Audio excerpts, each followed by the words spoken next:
Hi மக்களே, நான் உங்கள் ஏகே. சின்னதாக ஒரு டிப்ஸில் ஆரஞ்சு பழத்தை பற்றி பார்ப்போமா? ஆரஞ்சு பழம்னாலே சின்ன வயசில் நானும் என் நண்பனும் விளையாண்ட விளையாட்டு தான் நான் வருது. என்னென்னா, ஒரு நாள் அவன் என்கிட்ட வந்து கேட்டான், டேய் 7க்கும் 4க்கும் நடுவில் இருக்கிற பழம் என்ன பழம் அப்படிங்கிட்டு. நான் யோசித்தேன், என்னடா 7க்கும் 4க்கும் நடுவில் நம்பர் தானே இருக்குது, பழம் எங்கடா இருக்குது அப்படின்ட்டு யோசிக்கும்போது அவன் சிரிச்சுக்கிட்டே சொன்னான், டேய் ஆரஞ்சுடா, ஆரஞ்சு பழம் தாண்டா நடுவில் இருக்குது, 5 6 அது ரிவர்ஸில் போடு ஆரஞ்சு அப்படின்னு சொன்னான். எனக்கு செம்ம மொக்கையாயிடுச்சு.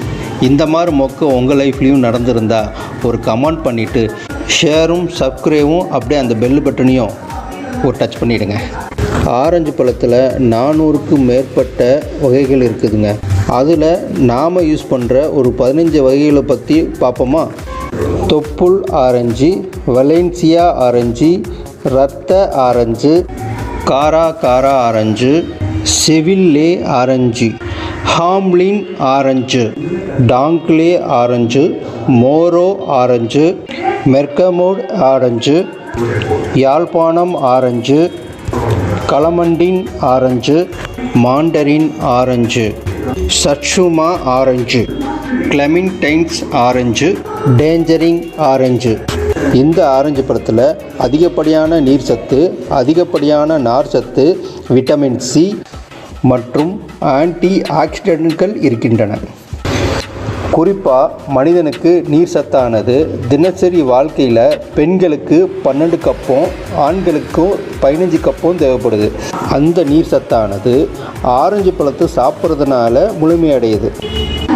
இதனால் உடல் வெப்பம் சீராகுது, செரிமான பிரச்சனை தீருது, குடல் இயக்கம் சிறப்பாக செயல்படுது, மூட்டு பிரச்சனை வராமல் தடுக்குது, இரத்த சர்க்கரையின் இன்சுலின் அளவை சீராக்குது. அது மட்டும் இல்லாமல் உயர் இரத்த அழுத்தத்தை குறைச்சி நீரிழிவு நோய் வராமல் தடுத்து இதயத்துக்கு செல்லக்கூடிய இரத்த ஓட்டத்தை சீர்படுத்தி தோல் சம்பந்தமாக எந்த ஒரு நோயும் வராமல் தடுத்து, குறிப்பாக ஒரு சில புற்றுநோய் கட்டிகளை வராமல் தடுக்கவும் மிகவும் உதவுகிறது. குறிப்பாக அல்சர் இருக்கிறவங்களும் குடல் பிரச்சனை ஏதாவது இருக்கிறவங்களும் ஆரஞ்சு பழத்தை சாப்பிடாமல் தவிர்ப்பது நல்லதுங்க. ஆரஞ்சு பழத்தில் தீமையை விட நன்மைகள் தாங்க நிறையா இருக்குது. அதனால் நம்ம டெய்லி ஆரஞ்சு பழத்தை சாப்பிடுவோம்.